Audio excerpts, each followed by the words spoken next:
طبعا ئێمە بەندەوەکو ئەندامی پەرلەمانی کوردستان بەڕێکاری پێڕەوی پەرلەمانی کوردستان چەندان زار باسمان لەوە کردووە کە مەلەفێکی یەکجار زۆری گەندەڵی لە هەرێمی کوردستان وجودی هەیە کە ئەم مەلەفانەوەیان کردووە کە داهاتەکانی هەرێمی کوردستان بە ناڕوونی بمێننەوە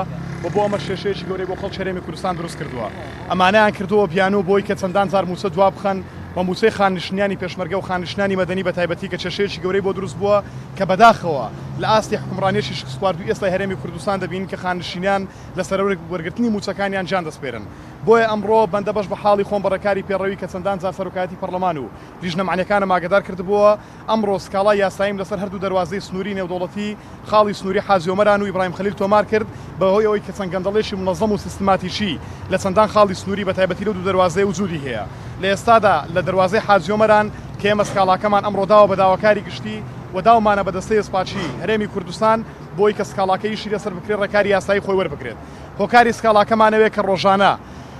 شیشێکی یەکجار زۆر داخل دەکرێت لە هەرێمی کوردستان دەواازەی حاجی ئۆمەران کە ئەم شیشە گومرگی 100 میلیۆن دلارە بەڵام هیچ پارەیەک وەرناگرێت لە خۆشببوونی گومرجی بۆ کراوە. هێزێکی ئەمنی لە دەواازەی حاجی ئۆمەران ڕۆژانە بە سیارەی وەزارەتی پێشمەرگە سەرانە لە خەڵک وەردەگرن و ئەم هێزە کێشەیەکی گەورەی بۆ خاڵە سنووریەکە دروست کردووە قاچاقچیەکی منەظەم دەکەن و بازگەیەکیان دروست کردووە کە پارە وەردەگرن لە خەڵکو و کێشەیان بۆ خەڵک دروست کردووە ناوەکانمان داوە بە داواکاری گشتی و بە دەستەی سپاچی. لە هەمان کاتدا خۆڵی بنتونایی داخل دەکرێت کە کۆمپانیای نیوستاندار کە کۆمپانیایەکی حزبیە 510,000 دینار گومرگ وەردەگرێت بەڵام حکوومەتی هەرێمی کوردستان 247,000 دینار وەردەگرێت. ئەمانە و دەیان کێشەیتر داخلکردنی پاکەت کە لە ئیماراتەوە لە بەندەر عەباسەوە بە شێوەیەکی منەظەم بە ترانزیت داخلی هەرێمی کوردستان دەکرێت لێەوە بۆ هەولێر ئەمە تەواوی بەڵگەکانە کە ئێمە داومانە بە داواکاری گشتی ئەمڕۆ ئەم بەڵگانەمان داوە بە داواکاری گشتی و دەستەی سپاچی لەسەر و پاکەتەی کە داخل دەکرێت کە ڕۆژانە سێ بۆ 7 تڕێلا پاکەت داخل دەکرێت کە گومرجی هەر یەکێکیان 10 بۆ 15,000 دلارە هیچ پارەیەک وەرناژیرێت و هیچ پارێش ناچێتەوە خەزانەی حکوومەتی هەرێمی کوردستان.